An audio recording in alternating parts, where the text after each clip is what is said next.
Médico pneumologista, Dr. Cláudio Klein, bom dia. Bom dia, Nicolas, Renato, bom dia, Paulo. Bom dia, doutor. Bom dia a todos que nos acompanham aí.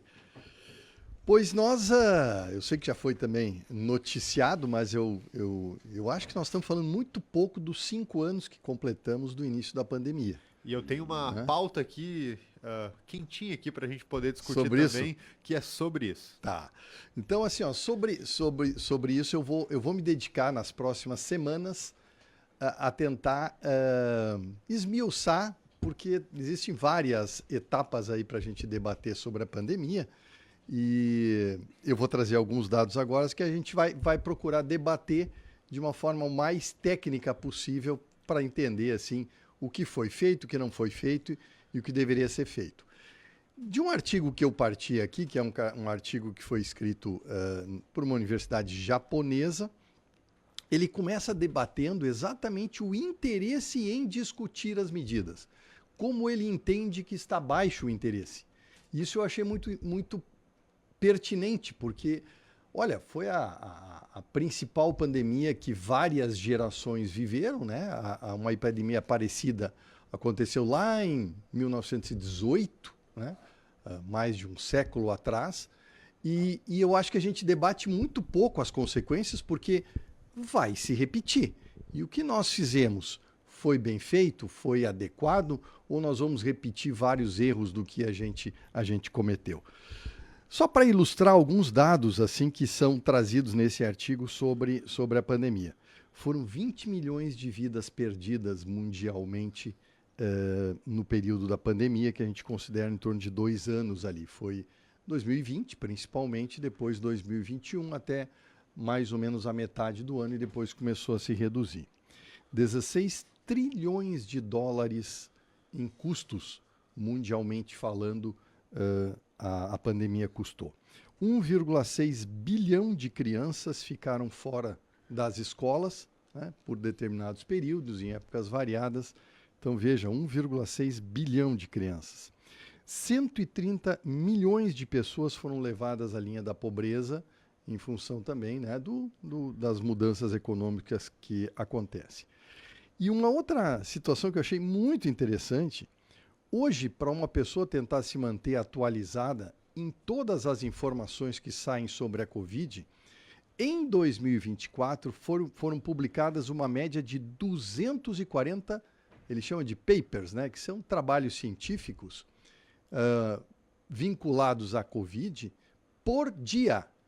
Por dia. Então, ano passado, os diversos órgãos mundiais de pesquisa, cientistas, universidades, enfim, geraram 240 trabalhos por dia, né? Procurando entender toda a situação, desde a parte imunológica, a doença em si, como também essas ações que foram tomadas, tentando levantar dados do que foi benéfico ou não. Então, por exemplo, algumas coisas que nós temos que sim debater e estão em aberto ainda. A origem do vírus, né? Hoje há uma tendência a realmente se confirmar que o vírus veio de um laboratório. A própria CIA mudou o posicionamento que tinha a respeito disso. Exatamente. Tem levantamentos recentes, né?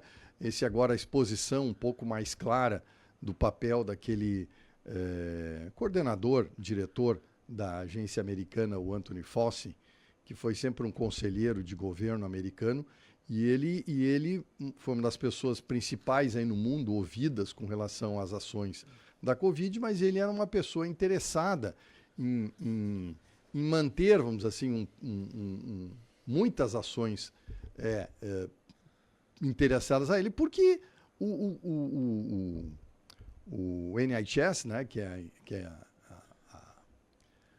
o órgão que ele administrava, financiou as pesquisas lá no laboratório de Wuhan, nesse vírus coronavírus, e também com relação à história do ganho de função, que é uma coisa proibida, e eles fizeram isso, né, para entender o funcionamento do vírus, claro, não com a intenção de vazamento, mas é muito provável que isso tenha acontecido. Mas isso, por exemplo, eu acho que tem que serem feitos trabalhos, estudos, buscar a questão imunológica, buscar entender esse vírus e ver se realmente ele estava no laboratório, para poder chegar e dizer, bom, olha aqui, ó, esse tipo de brincadeira não se pode mais fazer sujeito a no futuro a gente termos outros vazamentos aí, porque isso é inerente, vamos dizer assim, ao risco de estar mexendo nessas pesquisas com mudanças genéticas dos vírus. Bom, Dr. Cláudio, eu estou com uma matéria aqui do jornal New York Times, que foi publicada no Folha de São Paulo e que questiona a seguinte afirmação: a gripe aviária pode passar a ser transmitida pelo ar? Se a H5N1 ganhar capacidade de se espalhar de pessoa para pessoa, poderia desencadear uma próxima pandemia. O artigo até cita um estudo com furões que foram colocados em gaiolas separadas e acompanhados para identificar se o vírus sofreria alguma mutação para ser transmitida pelo ar. Até essa prática é considerada perigosa por alguns aí, justamente por favorecer o desenvolvimento de uma mutação do vírus. Isso aí. É isso aí. Me preocupa demais as pesquisas, os trabalhos, os tipos de movimentação que envolvem alterações genéticas. Isso vale até para a agropecuária. Uma hora a gente pode entrar nessa linha aí da genética dos alimentos, porque essas alterações, elas podem, mas não tenha dúvida, o vírus ele é um ser muito simples, muito simples. É uma cadeia de RNA, DNA, depende o tipo de vírus, e ele se adapta muito facilmente ao meio ambiente. Então, ele exposto ao ser humano, a chance de ele se adaptar, sofrendo alguma mutação, pode ser possivelmente, às vezes, menos grave do que ele era, às vezes, na outra raça, mas ele se adapta muito facilmente aos seres vivos. É a forma que o vírus encontra para se reproduzir, portanto, é a vida dele, é a essência do vírus, é encontrar um ser celular para que ele possa, usando a célula, se replicar, crescer e, portanto, seguir a sua linhagem. Então, não tenha dúvida, Nicolas, tendo o vírus circulando entre nós, numa das duplicações celular, ele sofre uma alteração genética. E no vírus, cada vez que ele infecta um ser vivo, vamos chamar assim, mas pode ser no ser humano, isso vale para uma gripe, ele gera milhões de cópias. Ou seja, toda vez que eu peguei um resfriado ou uma gripe, aquele vírus ele gera milhões de cópias e com chance dessa cópia sair com alterações genéticas que possam ser pior, melhor na relação com o ser humano, mas claro que em geral, pela natureza, sempre é melhor para o vírus. Ele, como espécie, procura sempre se desenvolver, vamos dizer assim, para se adaptar melhor às situações ambientais. Por que até hoje existe tanta falta de consenso em relação às medidas tomadas na pandemia? Essa eu acho que é uma das questões que nós temos que abordar de forma bem clara, bem aberta. Eu tenho certeza que tem muitas...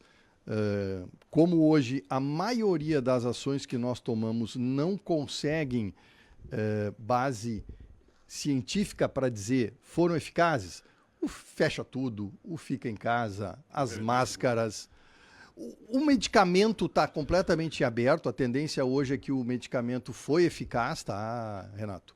Mas obviamente está em aberto e não seria... francamente, um medicamento para hoje a gente pensar em usar numa próxima pandemia. Nós temos que evoluir para antivirais mais eficazes. E específicos para isso. E específicos para isso, né? A vacina, ela não se mostrou eficaz para proteger. Isso eu estou dando já dados de trabalhos recentes, né? Ela não se mostrou eficaz para proteger na transmissão, ou seja, a vacina não impediu isso. Ela não impediu que as pessoas ficassem doentes, o que parece sim que ainda existem dados favoráveis, que ela não deixou a doença tão grave, e atenuou. Só que existe também outras percepções de que o vírus foi sofrendo as mutações. Hoje ainda circula principalmente aquela variante chamada Omicron, com as suas subvariantes, que no momento que ela começou a circular preferencialmente, baixou a gravidade da Covid. Ela não teve mais aquele problema de causar doença respiratória grave, e aí ela passou a ser um resfriado, aí, uma gripe que a gente está hoje convivendo com ela. Doutor Cláudio, não tem mais tempo, mas ouvintes até sugerem para os próximos programas Exato. que a gente comente sobre a varíola dos macacos, que tivemos um caso em Ontem, Lajeado. isso, já E estou também atento. a diferença entre vírus e bactérias, que pode ser abordado também. Excelente. Doutor Cláudio, pega um cafezinho, porque o trânsito está complicado lá fora, é melhor dar uma esperada. Tá, buena. Grande abraço. Bom dia.